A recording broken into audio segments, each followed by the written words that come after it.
Today's story takes us to China in May of 2025.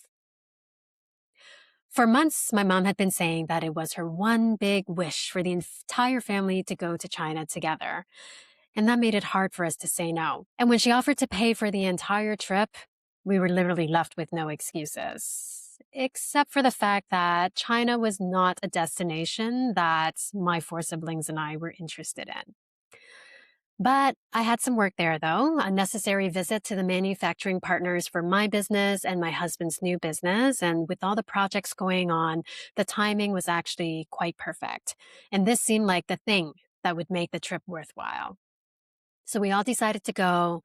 We would do it for mom, make her happy. But no matter how much she tried to convince us that we were going to love it, I didn't believe her. I went with doubt and pessimism. I wasn't sure what I was going to find there, but I sure as heck did not expect to find myself. My siblings and I are Chinese Canadian, all born and raised in the Greater Toronto area in Ontario. My parents are both Chinese, born in Vietnam. We made a big family trip to Vietnam in my early 20s, but we never talked about going to China. Over the decades, I've developed a certain idea of China. Maybe it was what I had seen as a kid going to Toronto's Chinatown or what I saw in movies, but all I could picture were crowds, noise, and dirty streets. And just too different from the life that I knew. But I've traveled a lot and I've been to many countries that are different from Canada. So why was I particularly disinterested in China? When we landed in Guangzhou City, it was before 6 a.m. The streets were quiet. People were still asleep. I couldn't even find a coffee. I was somewhat annoyed and in disbelief at the inactivity, but it was all a trick. As we walked around to check out the city and as the heat started to rise and the clock ticked closer to noon, all the stereotypes in my mind started to come forward to greet me. One by one, the garage-style doors of shops thundered and screeched open, and street cleaners appeared out of nowhere with their brooms to ready the city for a new day. My senses were activated. Looking around, the streets were starting to flood with people. Car traffic moved in every direction, and I remember thinking, yep, exactly what I expected. I was right after all. My mom was wrong. But mixed into all of the horns and the shouting, there was something else. From little shops and big malls, restaurants and cafes, taxis, any open doorway, old Cantonese pop tunes drifted through the air. These were songs that I had heard as a child. They were songs that played in the background at home, in car rides, karaoke sessions, old memories, and songs that I could actually still hum to. And unexpectedly, in a city that was so foreign to me, something felt familiar. Over the next few days, I visited the manufacturers, met my business partners, got a lot of great work done.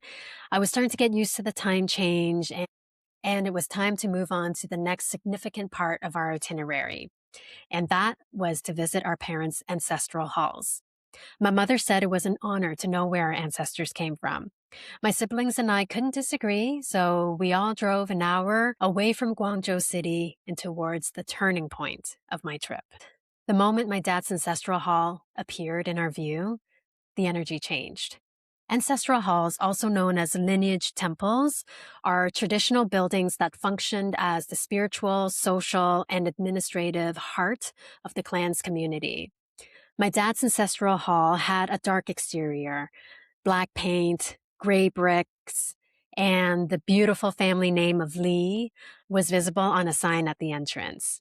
Red Chinese lanterns hung on either side of the front entrance, and we stepped over the front threshold to enter a sacred place. The hustle and bustle of the city was now far behind us.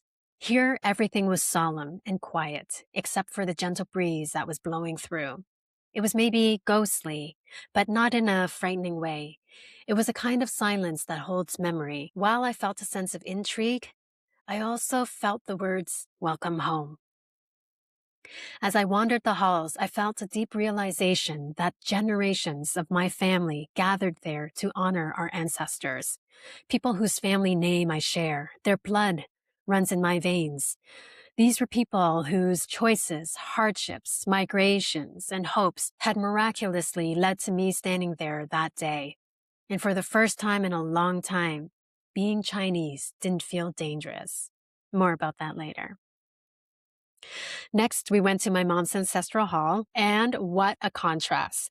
This place was immaculate, warm, and bright.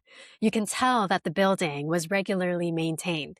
People from the community came to welcome us, including the gentleman who I believe was the clan leader. He explained the history to us, and apparently the building burned down many years ago, and the community came together, donated money, and helped to rebuild the temple. After the visit, they invited us out for lunch at a local restaurant where we dined among other people whose last name is my mother's maiden name. I thought it was so interesting to see how the spirit of the community is reflected in my parents' personalities. And trust me, my parents are very different from each other. As we sat there eating traditional Chinese dishes that my mom still cooks, I started to wonder, am I starting to enjoy myself? Now could I continue moving through China with an open mind and open eyes to actually see the beauty that's in the country? The answer was yes, and I was excited about our next stops because I had done some research prior to the trip. You see, I am the oldest child, a Capricorn with lots of planets in Virgo on my natal chart, so I am ambitious, organized, and I am a big planner. And since we had to go to this country that I wasn't interested in, I had to make sure that we were going to include some tourist hotspots into our plan. I am a mountain girl, so I look for cities that are known for beautiful mountain landscapes, and these places are Guilin and Zhangjiajie. Friends, I was stunned by the scenery. On our first morning in Guilin, my brothers, sisters, and I discovered that as guests of our hotel, we had free access to the electric scooters.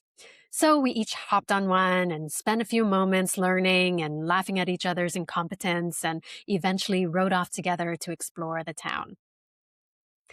It was a kind of fun and adventure that made my heart burst with joy. The wind couldn't blow the perma smile off of Big Sister's face. And at one point, my brother pointed out to us a pavilion way up on a hill. And then up ahead, he stopped and parked the scooter. He found a trail with steps that led up towards the pavilion, and we all agreed to make the climb up. The five of us couldn't stop taking pictures on the way up. When we reached the pagoda, we were rewarded with a view of the town and the surrounding mountains that took our breath away. Even though we speak in fluent English to each other, up there was an unspoken, shared feeling of massive appreciation for the gorgeous landscape around us and also for family. After Guilin, we went to Zhangjiajie, yet another marvelous scenic area. Zhangjiajie was the inspiration for the epic setting of the movie Avatar. Landscapes so dramatic they looked imagined, and I wondered how I had gone on for so long believing that China was only crowds, factories, and concrete. There was grand beauty there that I thought only existed in paintings of ancient China. At this point, my feelings of China were flipped 180 degrees. I was happy, excited, and I was filled with awe and gratitude. And fine, I had to admit that my mother was right. After I returned to Canada, I felt different and had to take some time to figure out why I felt a shift. I began to realize how much of myself I had kept at a distance. Growing up, my brother and I experienced racism in the neighborhood where we lived. We were the only Chinese family around, and our very own neighbors made sure we knew we didn't belong. My brother and I used to get tormented by the kids who lived next door, and they were always hanging out in the elevator area of our floor in the building. They called us names, laughed at us, and then whenever we entered the elevator, they would press the buttons so that the doors wouldn't close, and we would be forced to get out and take the stairs. There was one morning, I remember it being on or near Halloween. My brother and I went to the stairwell to go to school. We must have been in grades 2 and 3. And as we hopped down the stairs following the turn, totally innocent and oblivious, a monster jumped out in front of us.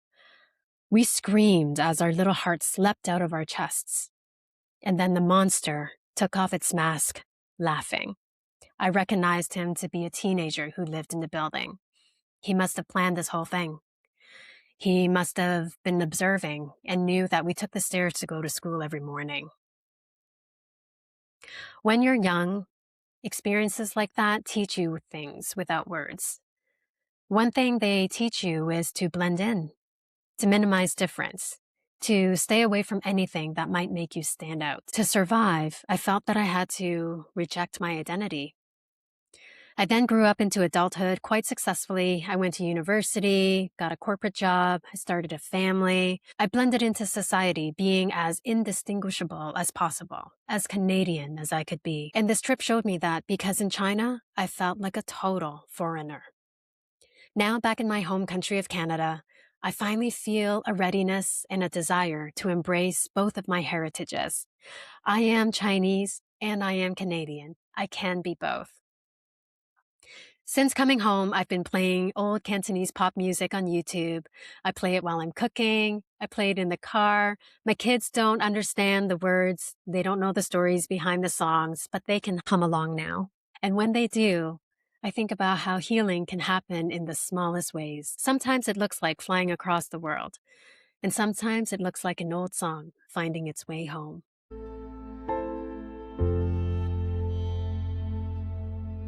I have to say, this whole experience feels very personal to share. I truly didn't know what was going on while I was there. It was only after I came home that I started to realize how much of it was about healing. A close friend of mine suggests that some childhood wounds had surfaced and that this experience finally gave me a chance to process some of those pains. And that really resonates. And there was definitely a positive shift, and I feel it every day. For me, travel has always been deeply spiritual. Travel can return parts of ourselves and at the same time help us discover new things about ourselves. And I now feel safe embracing my identity as a Chinese Canadian. This trip to China was probably one of the most meaningful and one of the most spiritual journeys I've ever taken. And I really don't think that this healing could have happened had it not been a trip to China. So I am glad I did it with my parents and my siblings. I'm glad she pushed us to go. That means a lot to me now. Okay, so corrected point of view. I went to China with a lot of assumptions. I basically put myself in the middle of a culturally vibrant city with baggage stuffed with unfit expectations. Now that time has passed and growth and healing is taking place, I can see how judgmental I was of Chinese people and their way of life. I was constantly complaining about their behaviors and sure, the courtesy that we know and that are used to in Canada is not abundant in Guangzhou, but if I behaved the way that the locals did, nobody would be offended. For example, they speak very loudly, and at first I was really taken aback by that. I thought they were yelling at me, but that's just the way they speak. They generally are very loud and they usually don't say please and thank you. So this isn't a problem when I go to other countries. But in China, I didn't have the same grace, and this just shows you how biased I was.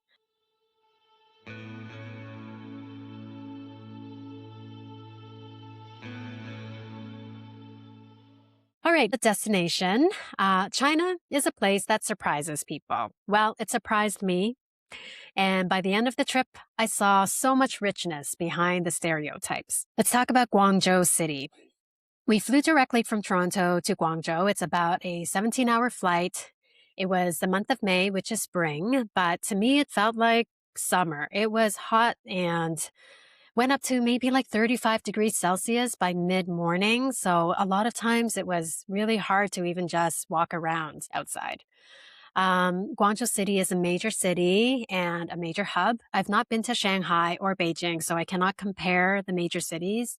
What I do know of Guangzhou is that it is highly commercialized. There are shops, malls, eateries everywhere. A lot of people go to Guangzhou for the shopping. A lot of people go there for wholesale shopping too for their businesses. You can get a lot of gadgets, fashion items, toys, You name it, they have it, and you can get them at very inexpensive prices. But if you're going to shop in the markets, you must know how to haggle because the vendors do start very high. The food. All the traditional Chinese dishes that you know are there. I find the food very greasy, and I'm a vegetarian. I found it hard to find vegetarian options in most eateries. So, what I did or what we did was we went to restaurants that were attached to Buddhist temples because those are always vegetarian. Okay, I've given you some highlights, but on this podcast, I will also give you some insight into things that maybe are not talked about much to help minimize any culture shock, because I definitely experienced some culture shock. So I'm going to tell you about the 5 S's. The first S, shouting. I already talked about this a little bit. They talk very loudly.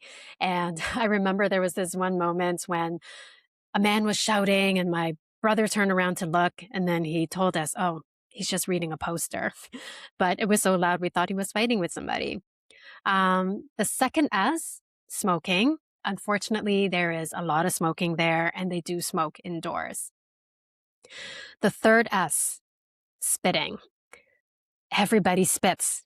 There's a lot of spitting and it's the whole thing, like the like the hawking and then the spitting out. And at first I was very shocked. Sometimes they would spit maybe an inch away from my foot. And you just have to be aware that this happens. I don't know why. And just watch out for where you're stepping when you're on the sidewalk. Number 4, shoving. Okay, so they're not like shoving you, but they kind of like push and nudge because there's so many people there. It's just such a crowded place that to get from A to B, you have to cut through the crowd. And I think that's just what they're used to. So when you're trying to get through a doorway to go into a mall, or when you're in the line to get tickets for a tourist attraction, or when you're at an intersection crossing the street with masses of people, you're going to get pushed around. Number 5, scary driving. Okay, I had to make it an S, so it's scary driving. But what I mean is the constant slamming of brakes and cutting in and out of lanes to make practically no gain. And sometimes in the taxi, the driver is like full out watching a soap opera or music videos.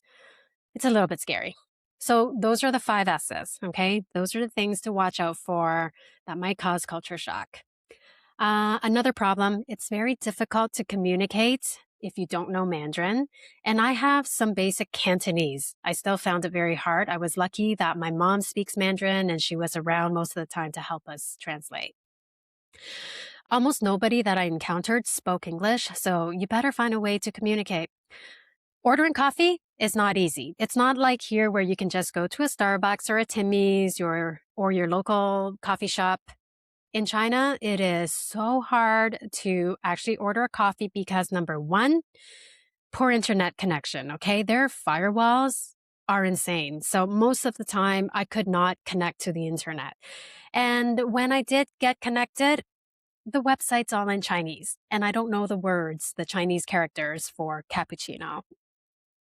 So here are some tips. Number 1, set up Alipay on your mobile device before you go. Alipay is good for payment, and there's a translation feature in the app that is very helpful when you need to read signs or read menus because they're always in Chinese. Number 2, get an eSIM card and set it up on your phone in advance, because if you don't set it up in advance, you may not be able to get it done once you land. I couldn't even connect to the airport's Wi-Fi. So that was something that I had to learn the hard way. So I'm giving you that tip to get an eSIM card in advance and set it up, okay? The third advice, this was a good tip that I got from a friend. Get the address of the hotel that you're staying at in Chinese. So grab their business card, see if the Chinese address is on it. If not, get the reception or the front desk to write the address down in Chinese and show that to your taxi driver, because most of the time they're not going to understand if you tell them where you're going in English. Okay. Guangzhou is very nice at night. It just totally lights up because there are tons of lights everywhere. People like to go to Canton Tower. It's pretty lively there. It seems like when people are done work and after dinner, that's when the city livens up.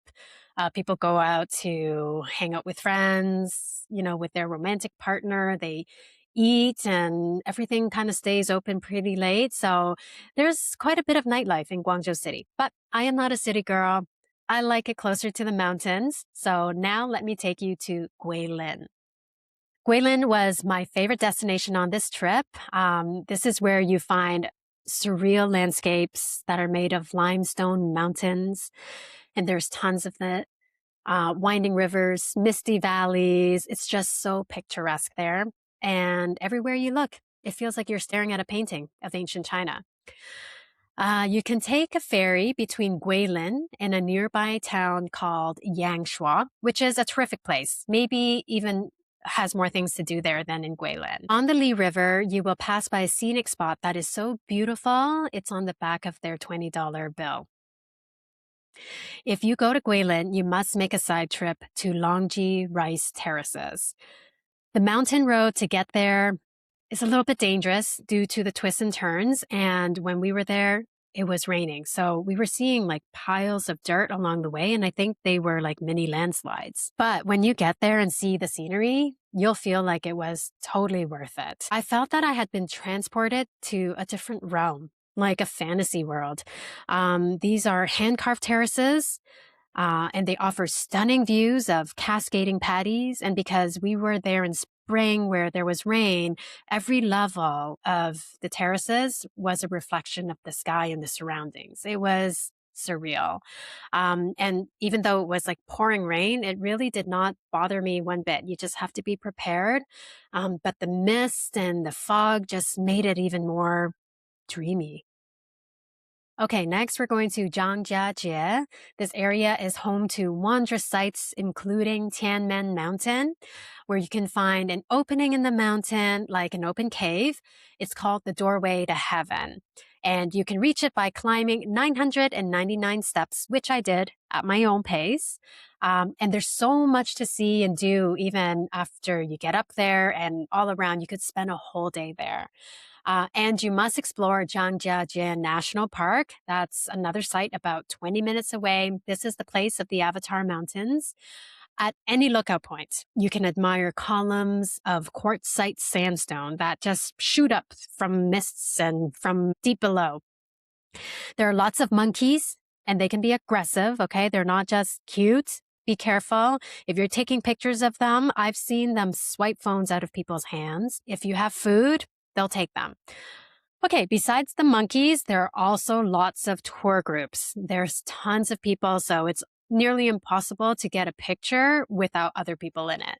And the tour guides, they shout into their loudspeakers and it can get very overwhelming. So if you tend to get overstimulated like I do, try to avoid them as much as you can.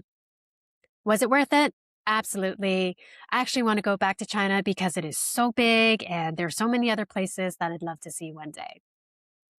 Well, I've given you a lot of information. I'll leave a post on Substack detailing our itinerary, and if I recommend them, I will also tell you which hotels that I stayed at. If you have any questions about the places where we visited, feel free to reach out. Friends, in closing, sometimes we don't know what we need until we go. And sometimes the places we resist the most are the ones that give us something back that we didn't know we were missing. For me, it was my connection to my roots. I am sure that many of you out there have made a trip back home or back to the country of your ancestors' origins. If you have your own story, I would love to hear it. Please share, get in touch with me, and maybe one day I can share it on the newsletter or you can be a guest on the show. And if you'd like to hear more stories like this and follow along with the journeys that I'm on, you can join my newsletter. I share more reflections, real-time adventures, and updates there. The link to my newsletter is in the show notes. This is Leslie Tan. Thank you for listening. No matter where you go next, create stories that stay.